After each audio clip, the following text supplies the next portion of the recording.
이제 완연한 가을입니다. 계절 중 가을을 제일 좋아하시는 분들도 많으실 텐데요. 계절의 중년이라고 하는 가을은 깊고 멋스럽습니다. 하지만 중년의 피부처럼 건조하지요. 30대 중반부터 시작된다는 노화. 가을의 낭만처럼 중년의 숙성된 마음은 좋아하지만 신체적으로 일어나는 변화는 아쉽습니다. 여름 내 싱싱했던 잎사귀가 바싹하게 말라 색이 바래는 것처럼 인생의 중반에 들어서면 촉촉하던 피부는 메마르고 거칠어집니다.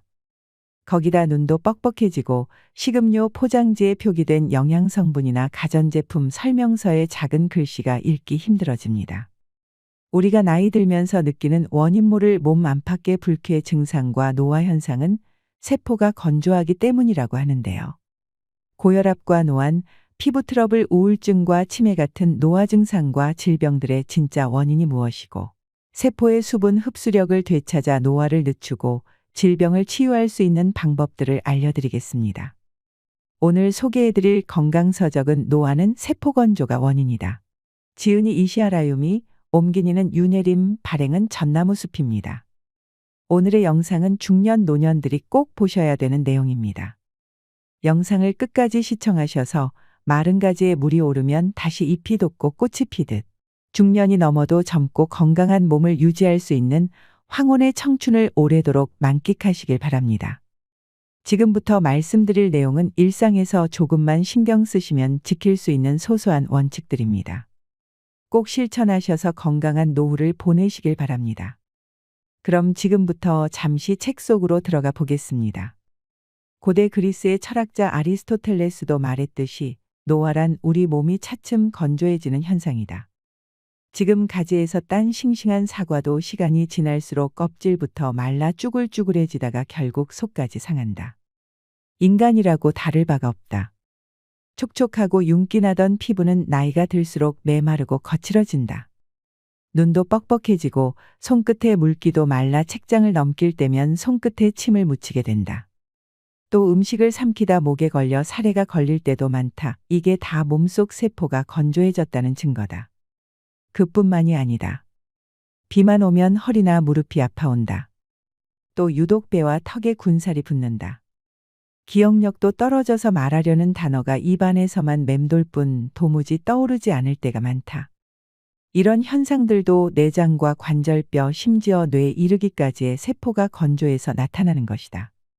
실제로 유아기 몸무게의 70%나 차지하던 수분은 나이가 들수록 점점 감소하여 성년기에는 60%, 노년기에는 55%에 지나지 않는다고 한다.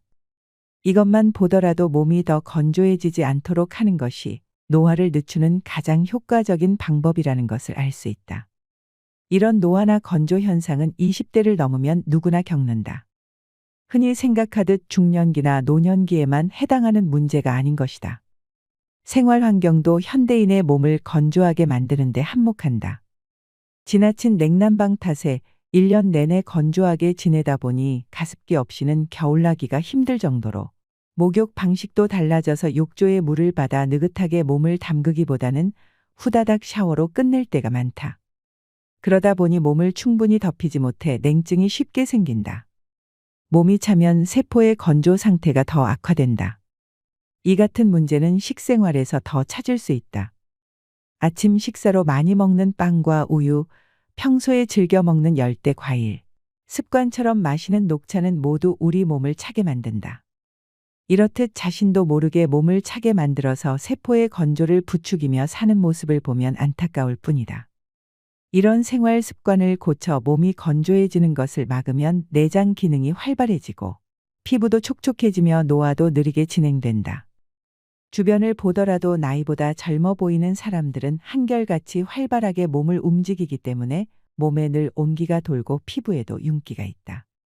내장이나 뼈, 혈관의 세포가 건조해진 겉모습에만 영향을 미치는 것이 아니라 다양한 질병에 걸리기도 한다. 생활습관병이라고 하는 고혈압, 당뇨병, 고지혈증 등은 혈관의 내피세포나 췌장의 베타세포 같은 우리 몸의 세포가 비정상적으로 건조해진 결과 기능이 떨어져서 나타나는 질환들이다. 또한 치매라 불리는 인지증은 뇌세포가 건조해 쪼그라들면서 나타나는 질병이다. 특히 여성은 몸속 건조증을 치료하면 자궁과 난소의 기능이 활발해져 부종이나 심한 체중 증가 부인과 질환 갱년기 장애 등을 빨리 극복할 수 있다. 세포 보습으로 몸의 건조를 막는 것은 어렵거나 특별하지 않다. 식사와 목욕을 비롯한 평소의 사소한 습관 몇 가지만 바꾸면 지금 내 몸에 일어난 질병과 불쾌한 증상을 완화하고 노화를 늦추어 젊고 건강한 몸과 뇌로 바꿀 수 있다. 당신이 겪고 있을 몸의 건조 증상들, 누구나 나이가 들면 몸이 건조해지는 것들. 피부가 당기고 거칠어져서 자꾸 신경이 쓰이고 손가락 끝도 말라 책장을 넘길 때면 나도 모르게 침을 묻히게 된다. 그런데 건조 증상이 피부와 같은 몸의 겉에만 나타나는 것이 아니다. 음식이 목으로 잘 넘어가지 않아서 사례가 들 때도 많다. 특히 침 분비량이 적은 노인들에게 자주 있는 일인데 심한 경우에는 떡 같은 것이 목에 걸려 숨지는 일까지 일어난다. 몸이 건조해서 나타나는 노화 증상은 이 밖에도 여러 가지가 있다. 몇 가지 예를 들면 다음과 같다. 요즘 들어 뭘 좀 먹기만 하면 소화가 잘 되지 않아 속이 더부룩하고 술 마신 다음 날에는 어김없이 숙취로 고생한다. 눈에 띄게 뱃살이 찌기 시작하고 머리카락이 힘이 없이 푸석푸석하다. 탈모로 머리숱이 부쩍 줄었다. 날씬하던 종아리가 푸석푸석하고 굵어졌다.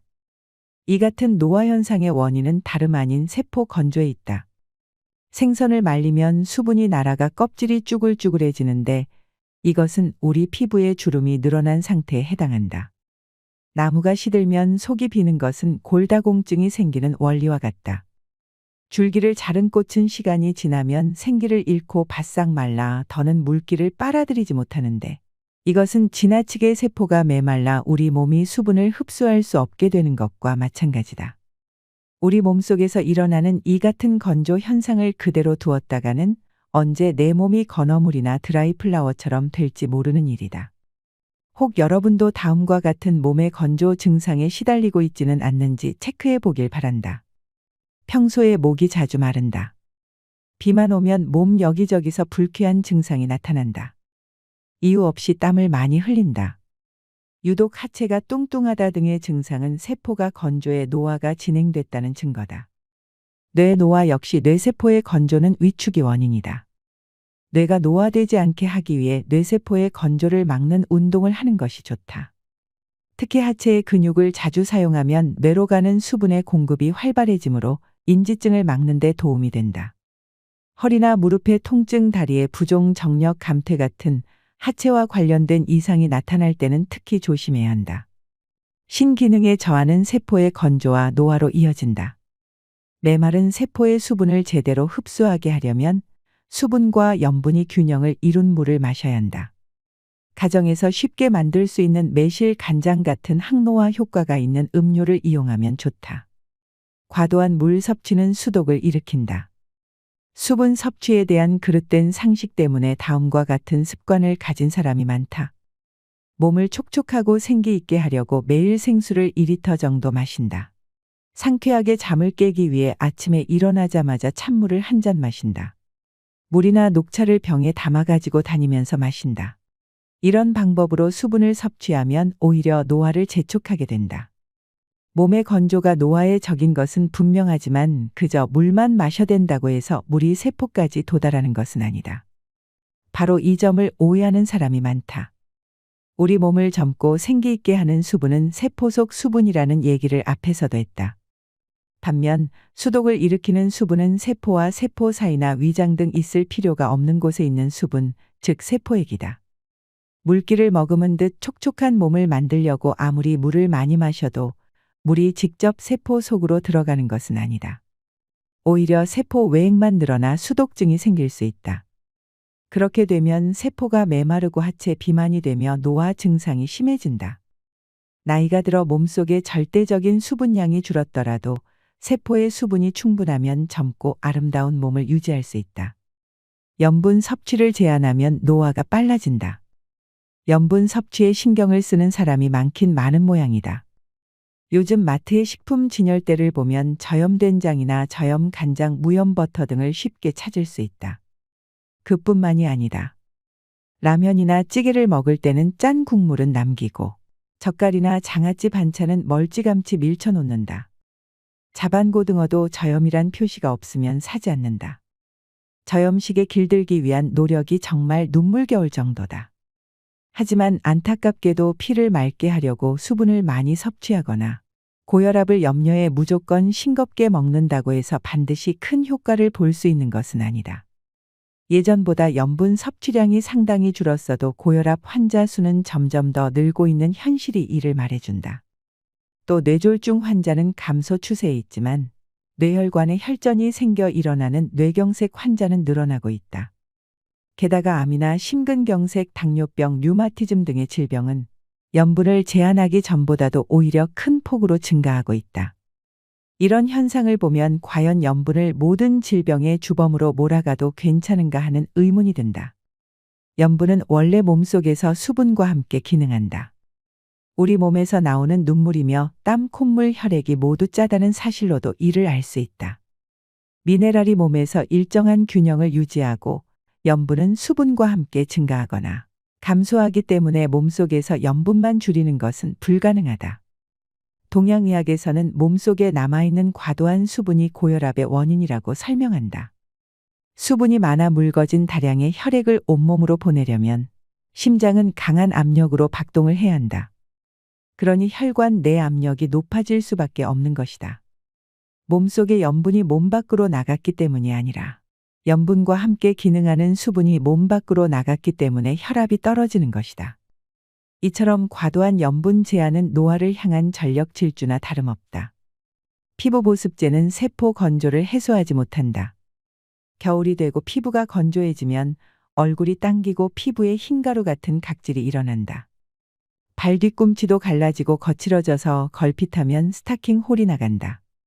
심할 때는 밤마다 몸 여기저기가 가려워서 잠을 설치기도 한다.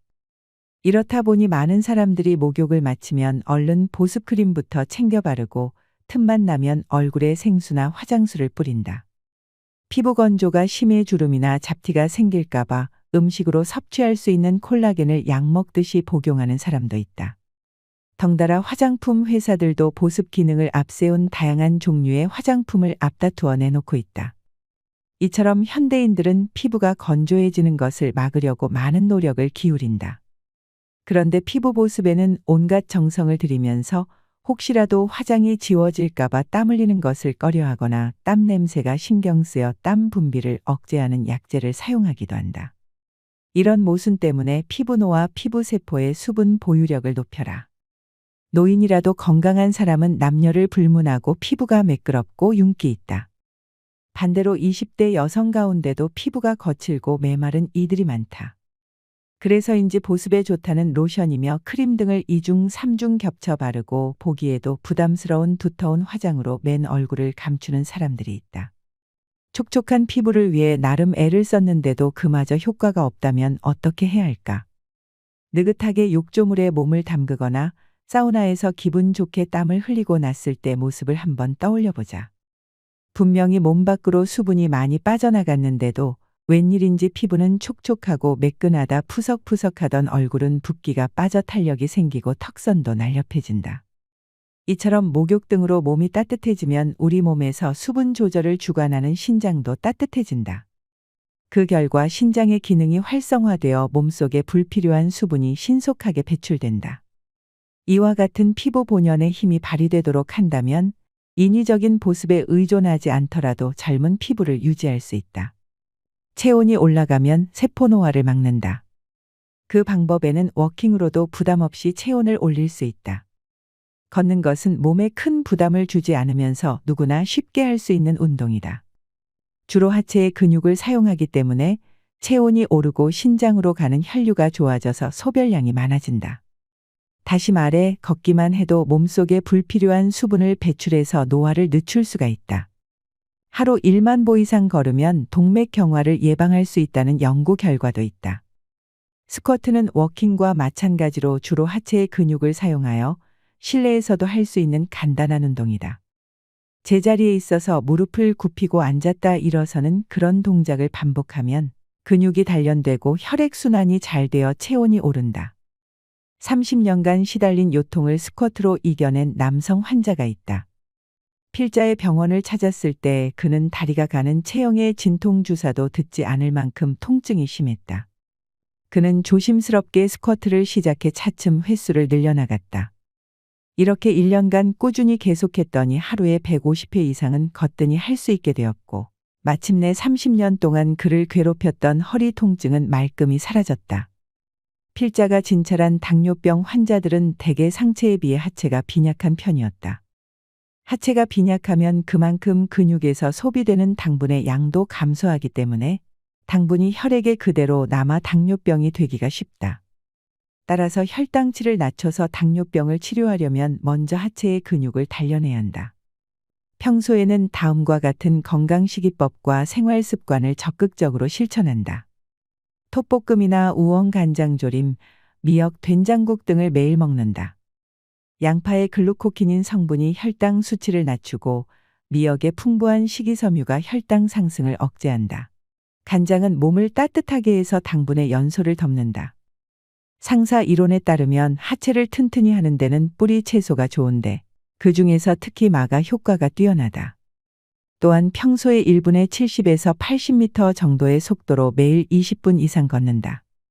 온종일 컴퓨터 앞에 앉아 일하거나 장시간 운전을 했을 때 근육이 필요해서 오는 요통 또는 척추 변형으로 인한 요통, 변형성 무릎 관절증 같은 만성화된 통증을 가라앉히는 데는 몸을 덮이고 쇠약해진 근력을 단련하는 방법이 효과적이다. 심장과 소장은 우리 몸에서 암이 생기지 않는 부위이다. 비장에도 암이 잘 생기지 않는다. 심장은 혈액을 온몸으로 보내느라 쉴 새 없이 움직이기 때문에 많은 열을 발산한다. 비장은 혈액의 저장소로 혈관이 많아 암자색을 띠며 온도가 높다. 소장은 음식물의 영양분을 소화 흡수하기 위해 지속적으로 연동 운동을 함으로 역시 온도가 높다. 39.6도의 열에 암세포가 사멸한다는 연구 결과나 말라리아에 걸려 고열이 난 뒤에 암세포가 사라진 사례를 보더라도 암이 열에 약한 데다 몸이 차고 건조할 때 생기기 쉽다는 것을 짐작할 수가 있다. 따라서 암을 예방하고 치료하려면 몸을 덮이고 몸속에 과도한 수분을 배출하여 세포가 건조해지지 않도록 해야 한다. 한편 육류나 달걀, 우유, 버터 등으로 대표되는 서구식 식사를 즐기게 된 이후로 폐암이나 대장암, 유방암 같은 서구형 암은 물론이고 전체 암 환자도 늘어났다.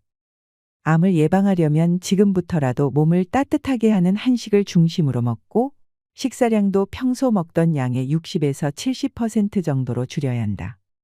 피부 세포의 수분 보유력을 높이는 데는 마토란, 오크라, 미역, 생청국장, 말버섯, 굴, 해삼관자, 조림무, 조림가자미의 살을 발라내 국물과 함께 그릇에 담가식히면 생선의 젤라틴 성분이 굳어 묵 같은 상태가 된다. 겉은 미끈거리고 끈적거리는 식품이 좋다. 이들 식품에 들어있는 점액 성분인 루틴이 피부를 촉촉하고 탄력 있게 만들어준다. 이런 식품을 자주 먹으면 세포의 수분 상태가 정상으로 회복되므로 피부의 건조 증상도 차츰 좋아질 것이다. 피부 세포를 촉촉하게 하는 것이야말로 피부를 젊고 생기 있게 만드는 가장 효율적인 방법이다. 지금보다 10살은 더 어려 보이는 세포 보습 생활법은 항노화 음료로 온몸의 건조를 막는 데 있다. 약으로 몸의 건조를 치료하거나 노화를 막을 수는 없다. 노화를 늦추는 가장 신속하고 효과적인 방법은 신기능을 강화하는 것이다. 지금부터 설명하는 건조를 막는 항노화 음료는 신기능을 촉진하여 피부와 내장뼈, 모발, 뇌에 이르기까지 온몸이 건조해지지 않도록 막는 효과가 뛰어나다. 이르면 처음 마신 날부터 효과를 느낄 수 있다. 당근, 사과, 소금 주스는 신기능을 강화하여 세포의 건조를 막는 대표적인 항노화 음료다. 만드는 방법은 당근 2개, 사과 1개를 깨끗이 씻어 껍질째 그대로 믹서기에 갈아 즙을 짜낸다. 사과와 당근의 껍질은 되도록 깎지 않고 그대로 사용한다.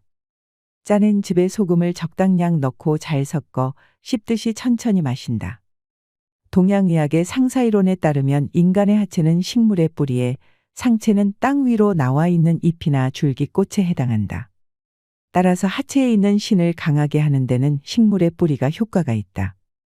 인삼이나 오가피 같이 뿌리를 약용하는 생약은 대개 큰 병으로 몹시 쇠약해진 신체 회복을 돕거나 허약체질 노쇠를 개선하는 데 쓰인다. 식품 중에서는 뿌리 채소가 신기능을 강화하는 데 좋다. 신은 신장과 생식기, 비뇨기를 포함한다. 신기능이 활발해지면 몸에서 불필요한 수분이 빠져나와 몸 상태가 좋아지고 노화 현상이 감소한다. 특히 몸을 따뜻하게 하는 난색을 띠는 당근은 과도한 수분으로 인해 몸이 찬 사람에게 아주 좋다. 과일 중에서 사과는 원산지가 북쪽 지방이고 색도 붉어 몸을 차게 할 염려가 없다. 당근과 사과에 소금을 더하면 앞서 설명한 대로 수분과 염분이 균형을 이루게 되므로 더 효율적인 세포에 수분을 공급할 수 있다. 당근, 사과, 소금 주스의 효과는 이미 서양의학에서도 검증된 바 있다.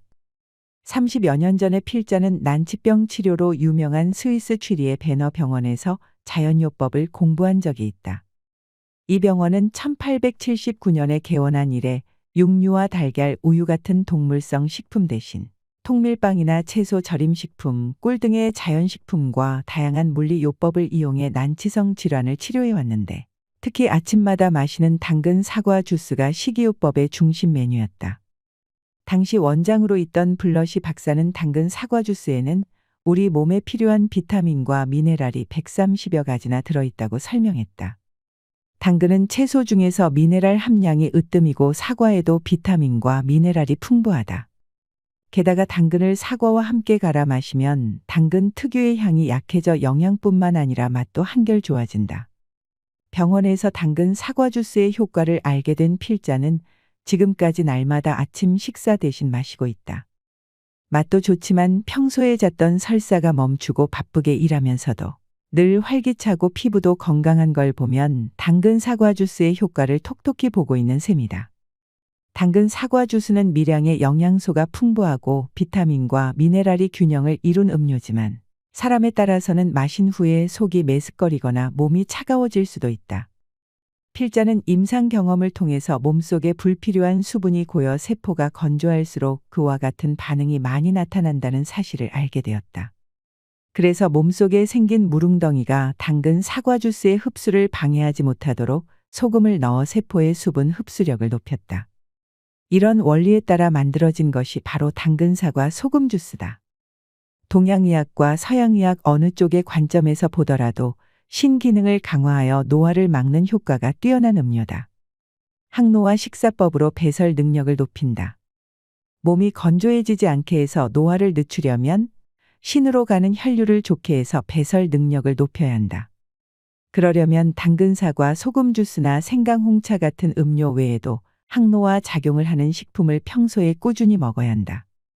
동양의학에서 자주 쓰는 120가지 처방의 70에서 80%는 생강이 들어간다. 생강은 혈액순환과 이뇨작용을 촉진하며 몸을 따뜻하게 하고 배란 작용을 한다. 생강의 주된 효능은 다음과 같다. 몸을 덮여서 땀을 내고 혈액과 체액의 흐름을 좋게 한다. 소변이 잘 나오게 해서 몸속에 과도한 수분을 배출한다. 오늘의 영상 어떠셨나요? 55세의 김정임님은 이렇게 말합니다. 키 155cm에 63kg이었을 만큼 살이 쪘었고 계단도 오르내리지 못할 만큼 오른쪽 무릎이 많이 아팠어요. 그런데 세포 보습을 실천한 지 일주일 만에 몸이 가벼워지기 시작하더니 2달 만에 5kg이 줄고 반년이 더 지나자 처음보다 무려 10kg이나 줄었어요. 그리고 무릎 통증도 많이 나아졌죠. 이젠 날아다닐 것 같아요. 62세의 최성근 씨는 40 넘어서부터 몸무게가 10kg 가까이 불더니 혈압까지 올라서 170까지 올랐어요. 혈압약을 먹으면 일시적으로는 안정되지만 어쩌다 한 번이라도 걸으면 다시 혈압이 올랐죠. 그런데 어느 날 우연히 알게 된 세포 보습을 실천하면서 혈압이 안정되고 살이 빠지고 두뇌 회전도 빨라졌어요. 이젠 일 열심히 하면서 아주 가뿐하게 살고 있습니다. 나이가 중년을 넘기면 젊은이들의 모습과 내 모습을 비교하며 나의 나이듦을 한탄하는 것은 매우 무의미하고 쓸데없는 행동입니다. 나는 내 나이대에서 가장 아름답고 건강하게 그 모습을 유지하면 됩니다. 노화는 누구에게나 공평하게 다가오는 것이고 그 속에서 차이를 두고 싶다면 이왕 늙어가는 거 아름답게 늙어가기 위한 노력을 하면 됩니다. 모든 것은 내 마음먹기에 달린 것이지요. 일상의 사소한 노력이 건강에 큰 영향을 미칠 수 있습니다. 앞에서 설명한 건강식이법을 꾸준히 실천하면 몸속에 불필요한 수분이 배출되어 건조했던 몸이 촉촉해지고 노화의 속도도 늦춰질 것입니다.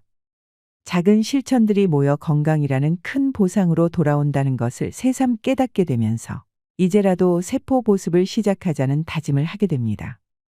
더 유익한 많은 내용을 알고 싶으시다면 책 전문을 읽어보시는 걸 추천드립니다. 오늘의 영상이 구독자 여러분들에게 많은 도움이 되셨길 바랍니다. 오늘도 노후의 지혜와 함께 해주셔서 감사드립니다. 황금빛으로 무르익어가는 여러분의 지혜로운 인생을 언제나 응원합니다. 우리는 살다 보면 천년만년 살 것처럼 뒤도 옆도 살필 겨를 없이 달리다가 누구나 삶의 어느 모퉁이에 멈춰서서 자신의 인생을 돌아보게 되는 순간이 옵니다. 인생을 알만하고 인생을 느낄만 하니 머리엔 이미 서리가 내리고 몸은 생각같이 움직이지 않지요. 젊을 때는 물질적이고 육체적인 삶이 최고라 여기며 살아가다가 인생 후반전이 돼서야 비로소 진정한 인생의 가치와 만나게 되는 것입니다. 인생을 살아가다 보면 점점 가지고 싶은 것들이 생겨 무언가를 계속 구매하거나 더 많은 사람들과 어울리려고 하는 분들이 계십니다. 우리는 나이 들수록 건강하고 행복한 노후를 위해 중년부터 인생의 덧셈과 뺄셈이 필요합니다. 안 쓰는 물건이나 지나간 관계에 대한 집착 등은 빼고 비운 공간을 필요한 것들로 채워나갈 때 보다 풍요로운 노년을 보낼 수 있습니다. 이는 누구나 잘 알고 있는 교과서적인 내용이지만 일상에서 이런 것들을 마음에 간직하며 지켜나가는 것은 결코 쉬운 일은 아닙니다. 나이가 들고 지혜가 자랄수록 물질적인 삶은 멀리하고 정신적인 삶을 최고로 여기며 살아가야 합니다. 그렇다면 노후에 어떻게 하면 잘 빼고 잘 더할 수 있을까요? 오늘은 더 나은 내일을 꿈꾸는 이 땅의 많은 중년 노년들을 위해 나이가 들수록 무조건 버려야 할 4가지에 대해 말씀드리겠습니다. 구독자 여러분들은 더 늦기 전에 지금부터라도 노년의 비움을 실천하셔서 홀가분한 노후를 만들어 가시길 바랍니다. 나이가 들수록 버려야 할 첫 번째는 불필요한 물건을 버리는 것입니다. 주위를 둘러보면 자식들을 출가시키고 떠나보내고 난 뒤 집을 좁혀서 가는 분들이 많습니다. 식구가 적은데 집까지 넓으니 횡댕그렁해서 더 외롭게 느껴진다는 것입니다. 집을 줄이면 살림살이도 자연스럽게 비워지게 되죠. 대부분의 사람들은 집에 쓰지도 않는 물건을 오랫동안 보관해 놓는 일이 많습니다. 어느 날은 제대로 정리하겠다고 마음먹으면서 막상 정리를 시작하면 버리는 것도 말처럼 쉽지가 않은데요. 놔두면 언젠가 쓸 것 같은데 이건 비싸게 주고 샀는데 이건 추억이 있는데라며 버리지 못하는 이유도 다양합니다. 이런 이유로 하나둘씩 챙겨두다 보니 슬그머니 또 자리를 차지합니다. 집안 곳곳에 잡동사니가 여러분들에게 주는 영향은 생각보다 심각하다고 하는데요. 풍수지리 전문가는 각 물건에는 고유의 에너지와 기가 존재하고 있는데 이 에너지의 흐름이 순조로워야 집안이 활기를 띨 수 있다고 합니다. 즉 불필요한 물건은 즉시 버리고 비워내야 비로소 그 자리에 자신이 진정 원하는 새로운 일들이 찾아올 수 있다는 것이죠.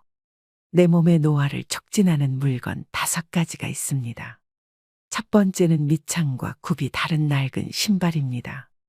낡은 신발은 관절과 척추를 늙게 만들고 오래된 운동화는 족저근막의 압력을 높여 통증을 유발하기 때문에 집에 낡은 신발이 있다면 당장 버리셔야 합니다. 두 번째는 오래된 플라스틱 용기입니다. 오래된 플라스틱에는 환경호르몬과 세균도 많고 음식물을 오염시키기 때문에 과감하게 버리셔야 됩니다. 세 번째는 오래된 칫솔입니다.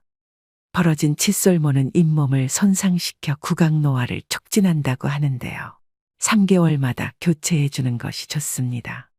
네 번째는 오래된 기름입니다. 오래되어 산패된 기름은 일단 몸속에 들어가면 배출이 안 되고 혈전을 만들어 혈관을 좁혀 여러 가지 질병을 유발하므로 오래된 기름은 절대 드시면 안 됩니다. 마지막으로 5번째는 오래된 이어폰입니다. 볼륨 키운 이어폰은 청력 노화를 촉진시키고 소음성 난청의 원인이 된다고 하는데요. 이어폰을 낄 때는 최대 볼륨의 50% 아래로 듣고 오래된 이어폰은 버리셔야 합니다.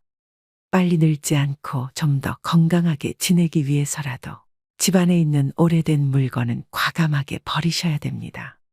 모든 것이 부족하던 시대에는 많은 것을 소유하는 게 미덕이었으나 요즘처럼 넘쳐나는 시대의 무절제한 풍족함은 오히려 짐이 되고 욕심이 됩니다. 물질적인 것을 아무리 많이 가져도 정신적으로는 점점 허기를 느낀다는 사람들이 많기 때문이죠. 철저하게 비우는 무소유의 삶을 실천하고 가신 법정 스님은 행복의 비결은 우선 자기 자신으로부터 불필요한 것을 제거하는 일에 있다고 말씀하셨습니다. 버리고 비우는 일은 결코 소극적인 삶이 아니라 지혜로운 삶의 선택입니다.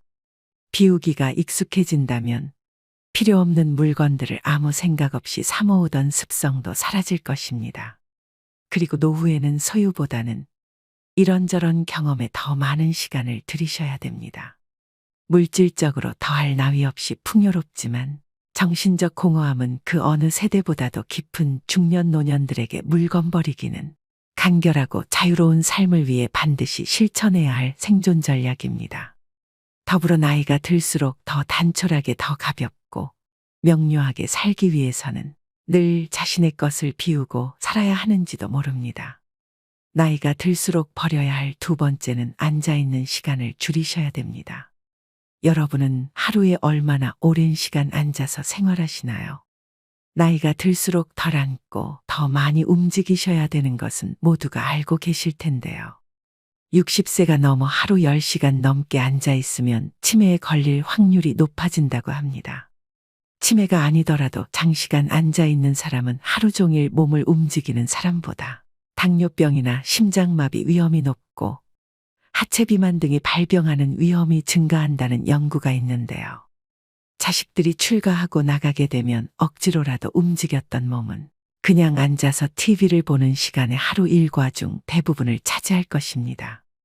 하루에 1시간만 앉아있는 시간을 줄여도 각종 심혈관 질환과 대사증후군 발병 위험이 줄어든다고 합니다. 장시간 앉아있는 것이 건강에 미치는 악영향을 줄이기 위해 일상에서 30분마다 5분간 가벼운 걷기를 하셔야 됩니다. 한 연구에 따르면 1,500명의 노인 가운데 가장 오래 앉아 있었던 사람들은 더 자주 움직였던 노인들보다 평균적으로 8년 더 빨리 늙는 것으로 나타났다고 하는데요. 나이가 들어가며 신체 활동이 게을러지면 근육이 급격하게 줄어들고 기력이 떨어지면서 더욱 움직이기 싫은 마음이 생겨날 수 있습니다. 나이가 들수록 움직이면 살고 누우면 죽는다는 말을 떠올리셔야 됩니다. 편하게 쉬려는 마음에서 벗어나 일상에서 많이 움직이는 습관을 길들이셔야 합니다. 매일 규칙적으로 많이 걷는 것도 건강 유지를 위한 좋은 습관 중 하나입니다. 만일 걷지 못하신다면 앉아서 하는 운동 또한 매우 도움이 될 수 있습니다. 앉아서도 가벼운 스트레칭을 자주 해주신다면 몸의 움직임을 늘리는 데 효과가 있습니다. 나이가 들면 운동을 해도 근력이 늘지 않는다는 잘못된 생각 때문에 고령자들은 운동을 시도조차 하지 않는 경우가 많습니다. 집에서 쉽게 할 수 있는 운동을 매일 10분만 꾸준히 해도 1년이 지나면 현재 근력의 20%까지 늘릴 수 있다고 하는데요. 그렇게 되면 노년 건강 유지의 최대 복병인 낙상 사고가 줄고 사회 참여 활동은 늘어나고 노년의 허약도 예방됩니다. 얼마 전에 옆집 60대 어머님은 길을 걸어가시다 갑자기 넘어지셔서 팔이 꺾이는 사고를 당하셨습니다. 다리에 근력이 부족해서 중심을 못 잡고 넘어지셨는데요. 오랫동안 치료받느라 고생하시는 걸 옆에서 본 적이 있습니다. 미리 근력 운동을 조금씩이라도 실천해서 예상치 못한 사고에 대비를 하셔야 됩니다. 습관이 인생이라는 말이 있습니다. 우리가 갑자기 운동량을 늘리는 것은 쉽지 않은 일입니다. 대신 앉아있는 시간이라도 줄이는 게 노후 건강을 위해 아주 좋은 방법이 되는 것입니다. 하루를 아름답고 행복한 삶으로 만들기 위해서는 자신이 어떤 태도와 습관을 가지고 살아가고 있는지 돌아보는 시간을 가져볼 필요가 있습니다. 앞으로 어떤 습관을 길들여 어떤 태도로 지낼 것인가 하는 계획을 세우고 실천하는 것이 바로 자신의 가치 있는 노후를 위한 중요한 지혜이기 때문입니다. 나이가 들수록 버려야 할 세 번째는 불필요한 인간관계를 정리하는 것입니다. 노후 행복의 결정적 요인은 부도 명예도 학벌도 아닌 관계라고 하는데요. 우리는 퇴직과 함께 직장 등 공적 관계망은 대부분 눈 녹듯 사라져버리고 학창시절 동창 등 친밀한 관계 위주로 재편됩니다. 하지만 오래 알고 지낸 사람들이라고 모두 원만한 관계를 유지하는 것은 아니죠. 특히 말끝마다 불평불만을 쏟아낸다거나 걸핏하면 화를 내는 등 만났을 때 기분 좋은 에너지보다 불편함을 주는 사람은 알고 지낸 세월에 관계없이 자연스레 꺼려지게 마련입니다. 따라서 노후에는 어떤 사람을 자주 만나고 싶은지 또는 만나고 싶지 않은지 생각해 보면서 자신 역시 만나고 싶은 사람이 될 수 있도록 노력하며 관계를 형성해 나가야 합니다. 노후가 되면 마음이 외롭고 인생이 허무하다고 느낄 때가 많습니다. 이때 달려와 고민을 함께 나눌 친구가 한두 명만 있어도 성공한 인생이라 할 수 있죠. 나이 들어서 주변 사람들과의 관계에서 벌어지는 크고 작은 갈등은 노년의 삶의 질을 낮추고 외로움을 증폭시킵니다. 맞지 않는 사람과의 인연의 끈을 놓지 못하고 만남을 유지하면서 스트레스를 받는 사람들을 주변에서 흔히 볼 수 있습니다. 특히 살아온 세월 속에 쌓인 갈등이 폭발하면서 관계가 망가질 때도 많습니다. 배우자 및 자녀와의 갈등이나 오래 알고 지낸 친구와의 불협화음 등이 이 경우에 해당하죠. 불필요한 인간관계는 늙음을 의식하기 시작하는 50대부터 하나씩 내려놓으면 편해진다고 합니다. 자녀들이 부모 품을 떠나 독립하고 나면 우리는 지켜야 하는 것들이 점점 적어집니다. 그러면 자연스럽게 이제껏 무리해서 만나야만 했던 사람들도 줄어들게 됩니다. 물은 나이를 먹으면 체력도 기력도 젊었을 때와 같지 않게 되니 굳이 의미 없는 인간관계에 힘쓸 여유가 없어집니다. 그러니 참아가며 사람을 만나는 일은 피곤하기만 하죠. 나이 들어서 체력이 떨어지는 만큼 인간관계에도 에너지 절약이 필요합니다. 여기서 가족만큼은 예외라고 말씀하시는 분들도 계실 것 같은데요. 결국은 가족도 같습니다. 그저 너무 가까이 가지 않는 것이 요령이죠. 관계에서 오는 스트레스를 줄이고 싶다면 사람보다는 고독과 친해지셔야 합니다. 악기 배우기나 그림 그리기, 운동 등 취미 활동을 하면서 혼자만의 뜻깊은 하루하루를 보낸다면 내적 자존감도 덩달아 상승하게 됩니다. 이처럼 혼자서 시간을 잘 보낼 수 있게 된다면 내 인생에서 진정으로 필요한 인간관계 또한 분명해질 거라고 생각합니다. 나이가 들어갈수록 그냥 아는 사람 100명보다 나를 잘 알아주는 사람 1명이 더 귀합니다. 그대로의 나를 받아들이는 소수의 사람과 편안하게 만나면서 평온한 노후를 보내셔야 됩니다. 은퇴 후 인간관계라는 한 연구에 따르면 배우자와 함께하는 시간을 줄이고 싶다고 대답한 은퇴자가 늘리고 싶다고 한 은퇴자보다 6배나 많았다고 하는데요. 이 같은 문제들을 비추어 볼 때 은퇴 후에도 원만한 대인관계를 유지하려면 삐걱대는 관계를 정비하는 것도 중요합니다. 가족 또는 가까운 지인 간 어긋난 부분을 개선하고 줄어든 인맥을 새롭게 채워나가야 사람 냄새 풍기는 노후 생활을 즐길 수 있습니다. 행복하고 건강한 노년을 만드는 것은 사람들과의 질적인 관계에 달려 있습니다. 놀라운 것은 나에게 이로운 관계가 행복뿐 아니라 노후의 신체적 건강까지 영향을 준다는 사실이죠. 누군가는 이렇게 말합니다. 인생은 나를 알아주는 한두 사람 붙잡고 사는 거라고 하더군요. 나이 들어서도 너무 관계에 연연하다 보면 자신에게 소홀해지곤 합니다. 그럴 때일수록 잠시 멈춰서 자기 자신을 챙겨보시면 좋겠습니다. 마지막으로 나이가 들수록 버려야 할 네 번째는 식사량을 줄이는 것입니다. 아무리 몸에 좋은 것도 지나치면 병이 됩니다.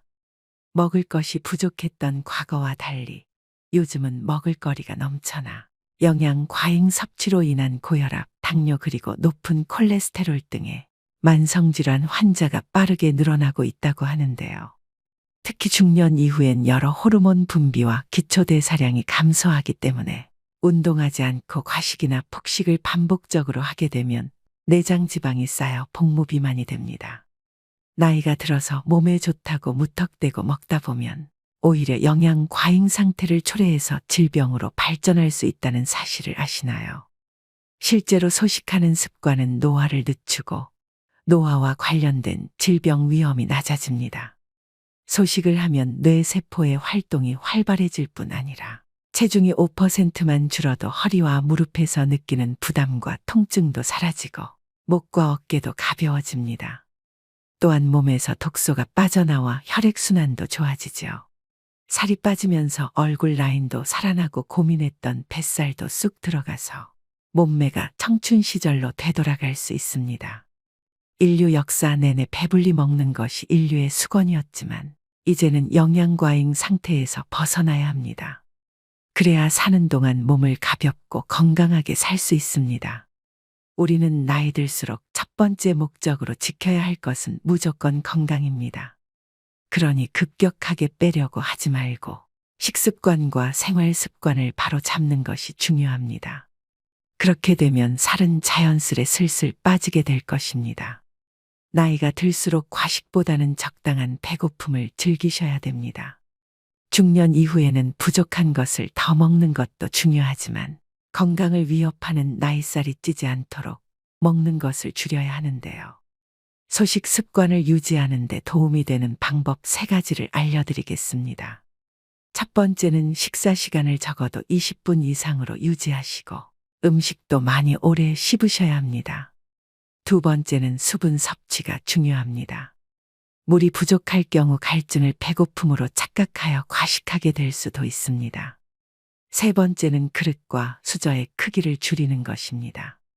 처음부터 밥을 반 덜어놓고 먹고 작은 그릇을 이용하여 음식을 담습니다. 이처럼 나이가 들수록 먹는 것을 줄이는 것은 건강의 첫걸음입니다. 건강은 지나치게 강조해도 해가 되지 않습니다. 계속해서 말씀드리지만 인생을 살아가는 데 있어 중요한 것은 첫째도 둘째도 건강입니다. 젊었을 땐 하나라도 더 가지려고 몸 상하는 줄 모르고 살았지만 이제는 건강을 우선으로 챙기셔야 한다는 걸 항상 생각하셔야 합니다. 오늘의 영상 어떠셨나요? 우리는 나이가 들어가며 행복한 삶을 누리는 조건으로 건강한 몸과 함께하는 배우자, 하고픈 일들, 여유로운 자금, 그리고 남은 생을 동반할 친구 등을 흔히 떠올립니다. 하지만 누구나 그렇듯 생각한 대로 인생은 흘러가지 않습니다. 갑자기 건강에 이상이 생길 수도 있고 배우자, 친구와의 갈등이 깊어질 수도 있습니다. 일이 잘 풀려나가는 좋은 시간이나 일들이 꼬이며 어려움을 겪는 힘든 시간도 결국은 지나갑니다.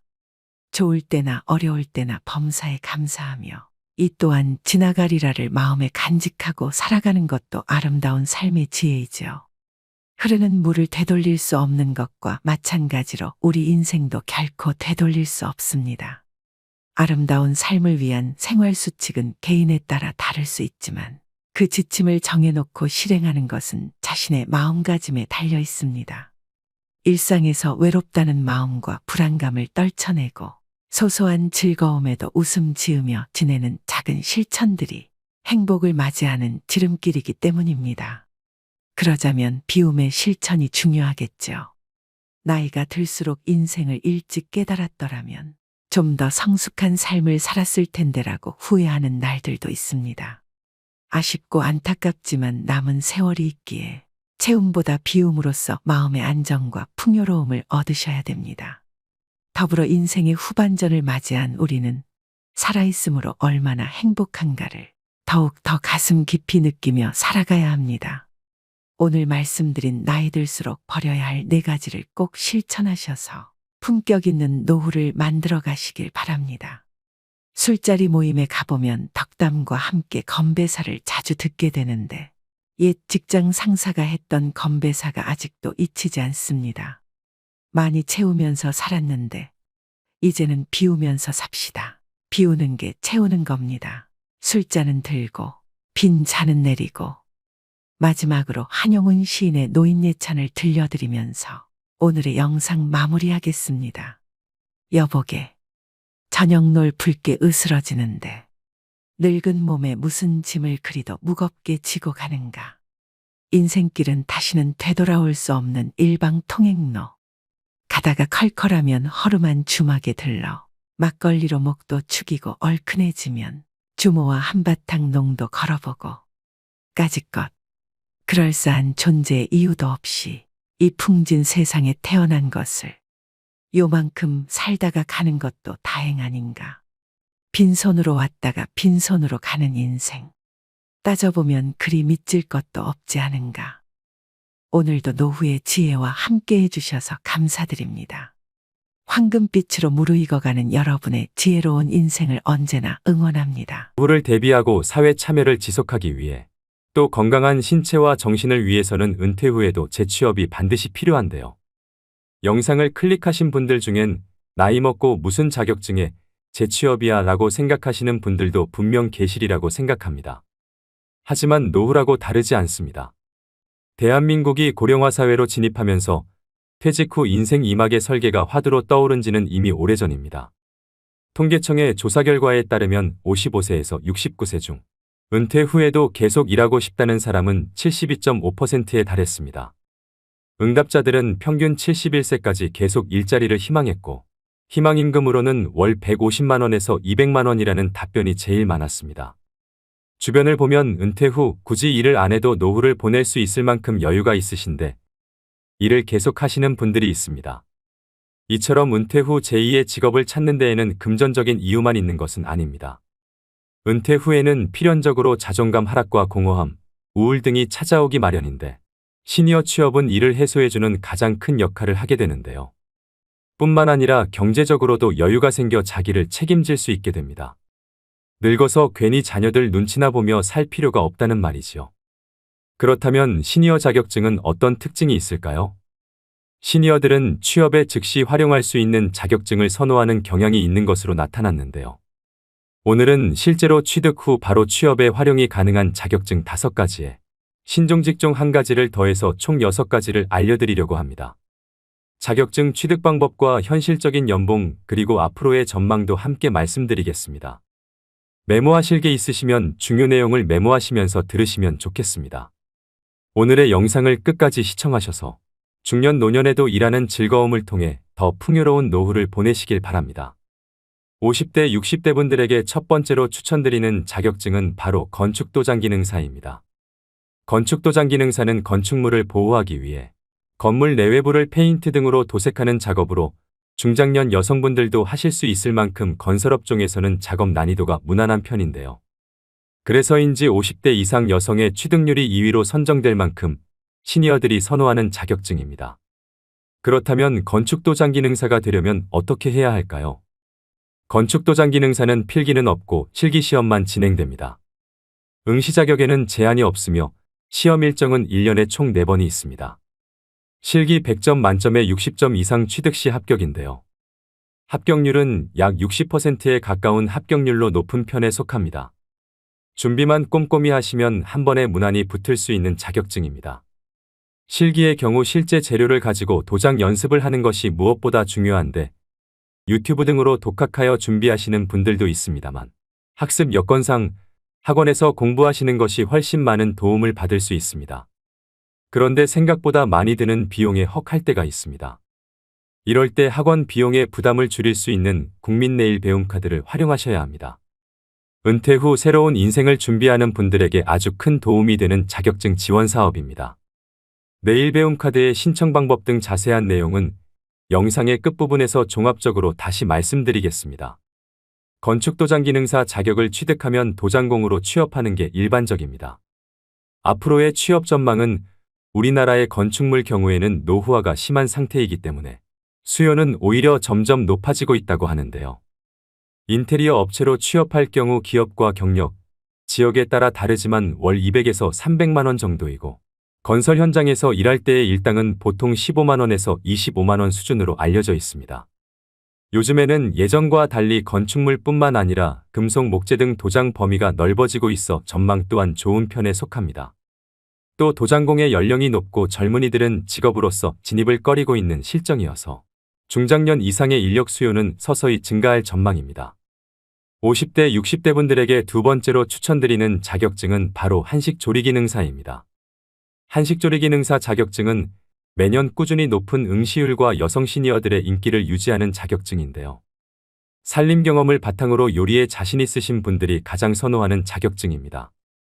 자격증 취득 후 일반 음식점부터 국공립 어린이집이나 병원, 학교 등의 단체급식소에서 조리사로 취업이 가능합니다.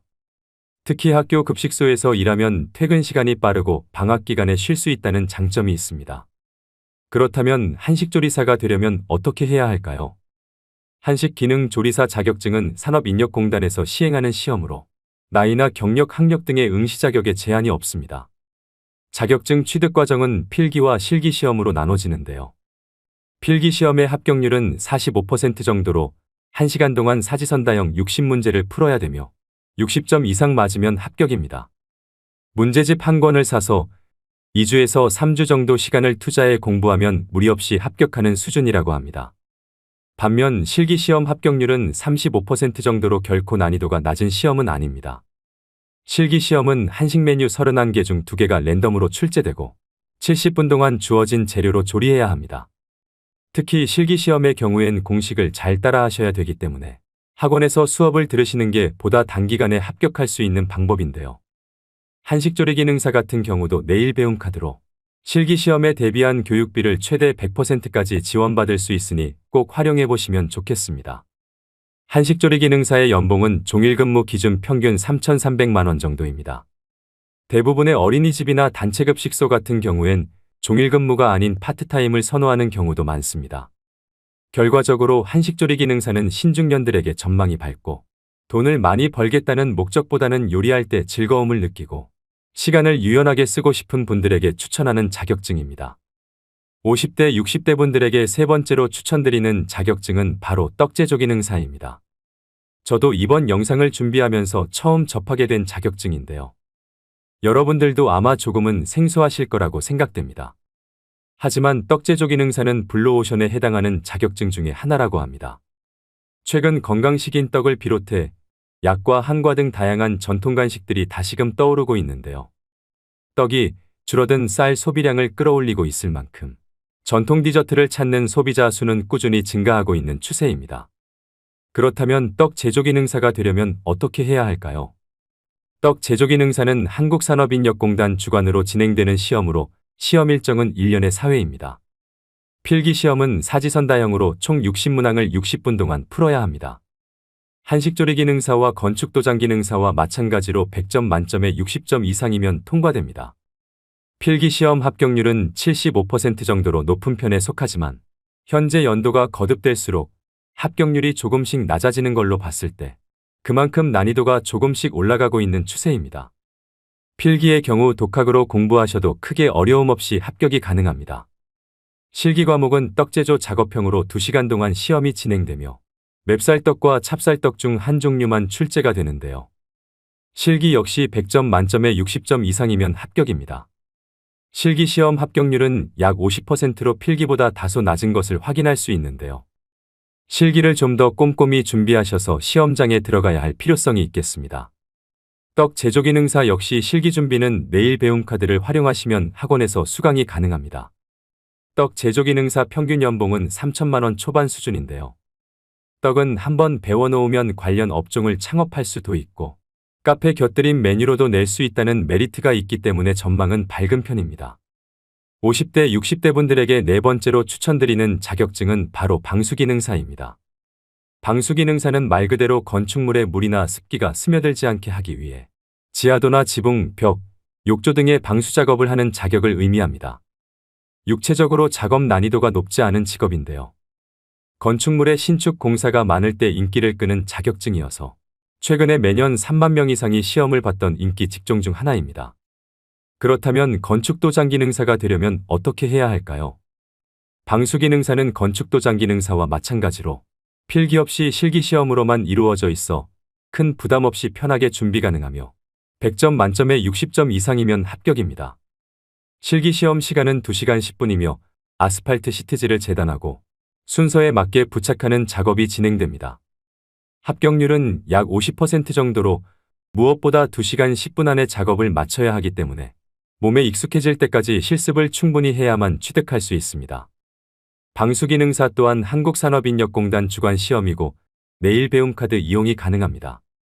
방수기능사의 평균 연봉은 3,200만 원 정도입니다. 방수공사는 90% 이상이 신축공사이며 일부가 보수공사이기 때문에 신축공사의 증감에 따라 영향을 많이 받습니다. 최근 건설 경기가 서서히 회복되면서 방수기능사에 대한 고용도 서서히 증가할 전망입니다. 50대, 60대 분들에게 5번째로 추천드리는 자격증은 바로 요양보호사입니다. 고령화 시대에 꼭 필요한 인력으로 주목받는 자격증인데요. 요양보호사는 노인 또는 신체적으로 도움이 필요한 환자들에게 기본적인 건강관리와 생활지원을 제공하는 역할을 합니다. 제 주변에도 실제로 50대, 60대 지인분들이 요양보호사를 업으로 삼고 계시는 분들이 많이 계실 만큼 요양보호사 자격증에 대한 관심이 뜨거운데요. 아내를 간호하기 위해 자격증을 취득한 84세 할아버지와 18살 손자와 나란히 합격한 72세 할머니도 계십니다. 개인적인 생각으로 50대, 60대라도 누구나 무리 없이 합격할 수 있는 수준이라 봅니다. 그렇다면 요양보호사가 되려면 어떻게 해야 할까요?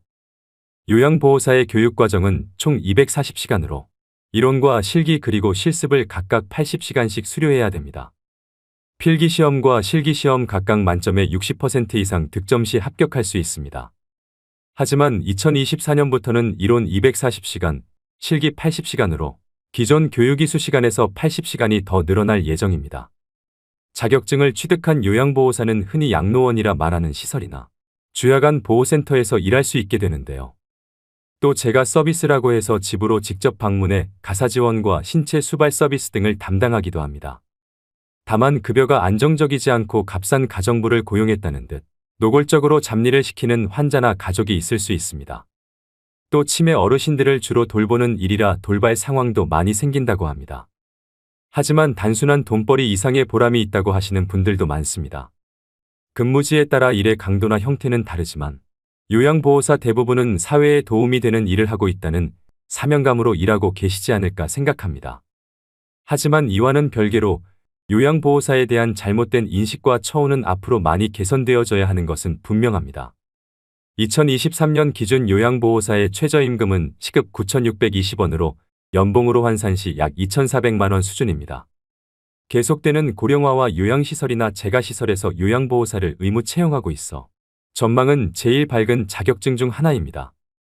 요즘 같은 고용 불안 시대에 건강하기만 하다면 평생 직업으로 삼을 수 있는 일이라고 생각됩니다. 이렇게 총 5가지의 전망 좋은 자격증을 알려드렸는데요.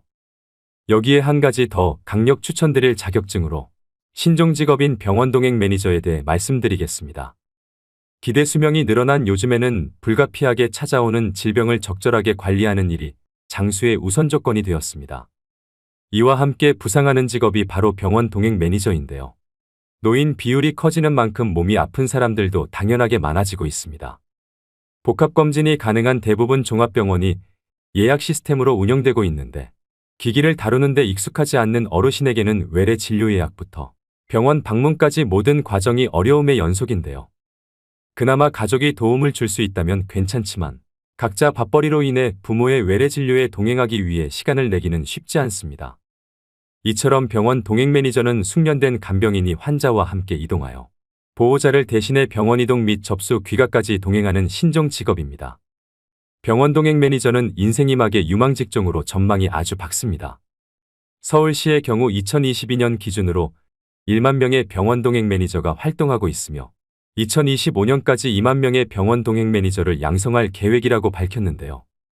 노인 인구가 빠르게 증가하면서 시니어 1인 가구는 더욱 늘어날 것이기 때문에 병원 동행 매니저의 수요는 앞으로 더욱 증가할 것으로 예상되고 장년 노년분들이 하기에 괜찮은 직업으로 생각이 됩니다. 그렇다면 병원 동행 매니저가 되려면 어떻게 해야 할까요? 병원 동행 매니저로 활동하기 위해서는 간호사, 간호조무사나 요양보호사, 사회복지사 자격 중 한 가지 이상의 자격증을 소유하고 있어야 합니다. 소지하고 계신 자격증이 없으시다면 사회복지사 2급 취득으로 접근하시는 게 가장 수월한 방법인데요. 사회복지사 2급은 필기시험 없이 온라인 수업 이수 후 실습을 하면 취득할 수 있습니다. 한국산업인력공단이나 한국사회복지사협회 홈페이지에서 접수를 진행할 수 있습니다. 가장 궁금해하실 급여 조건은 지역이나 업무 시간에 따라 다르겠지만 월 최대 240만 원 수입을 낼 수 있습니다. 평균 시급은 2만 원 수준으로 모든 서비스는 기본 2시간 이상 제공되기 때문에 한 번 병원 동행 시 최소 4만 원을 받을 수 있습니다. 근무 시간을 여유롭게 사용할 수 있고 업무 강도도 무난한 편에 속하기 때문에 하루빨리 자격증을 취득하셔서 제2의 직업으로 삼아보시면 어떨까요? 그렇다면 말씀드린 5가지의 기능사 자격시험은 어디에서 신청할까요? 한국산업인력공단 사이트인 큐넷 사이트에 접속하셔서 원서 접수를 진행하셔야 합니다. 설명드린 자격증마다 말씀드렸다시피 국민배움 체험카드를 100% 활용하셔서 취득하셔야 비용을 최대한 아낄 수 있습니다. 신청 방법은 가까운 고용센터를 방문하시거나 HRD.net 홈페이지를 통해 신청이 가능한데요. 지원 금액은 300만 원이 기본이고 최대 500만 원까지 지원받을 수 있습니다. 지원 범위 내에서 전체 훈련비의 45에서 85%가 국비 지원이 됩니다. 아무래도 어르신들은 컴퓨터로 신청하는 것은 어려움이 있을 수 있기 때문에 언급해드린 자격증 취득에 의사가 있으신 분들이라면 자녀에게 도움을 요청하시거나 그마저도 어렵다면 고용센터에 방문해서 자세한 상담을 받아보시는 것이 좋겠습니다. 오늘의 영상 어떠셨나요? 영상을 보시고 이렇게 말씀하시는 분들도 계실 겁니다. 일이야 계속하고 싶지요. 하지만 나이 든 사람을 누가 써준답니까? 라고 하시며 일자리를 구할 생각조차 하지 않는 분들도 많을 거라고 생각합니다. 자격증을 취득해도 나이 때문에 일자리를 구하기 힘든 현실이라고도 말씀하십니다. 저는 이 의견이 맞는 말인 것 같기도 하지만 또 틀린 말이기도 한 것 같은데요. 일자리를 구하지 못하는 것은 나이 때문만이 아닙니다. 쉬운 일만 찾거나 이미 지나버린 자신의 전성기만 생각하고 눈높이를 낮춰 일자리를 구하지 않기 때문인 경우가 더 많습니다. 하늘은 스스로 돕는 자를 돕는다고 했습니다. 노후에도 일을 계속하겠다는 의지가 있으시다면 스스로 변하고 일자리를 얻기 위해 노력하셔야 합니다. 내가 과거에 무엇을 했느냐가 아니라 현재 내가 어떤 상황에 있고 앞으로 어떻게 살아갈 것인가를 정확히 인식하는 것이 중요합니다. 노후의 일자리를 위해 명심해야 할 것이 있습니다. 용기 있는 자가 일자리를 얻는다. 두드려라. 그러면 열릴 것이다. 마지막으로 구독자 여러분들이 이미 취득하셨거나 공부 중이신 자격증, 그리고 제2의 직업으로 삼고 계신 일이 있으시면 댓글로 공유해 주시면 감사하겠습니다. 또 궁금하신 질문을 댓글로 남겨주시면 성심성의껏 답변 드리도록 하겠습니다. 오늘도 노후의 지혜와 함께 해주셔서 감사드립니다. 황금빛으로 무르익어가는 여러분의 지혜로운 인생을 언제나 응원합니다.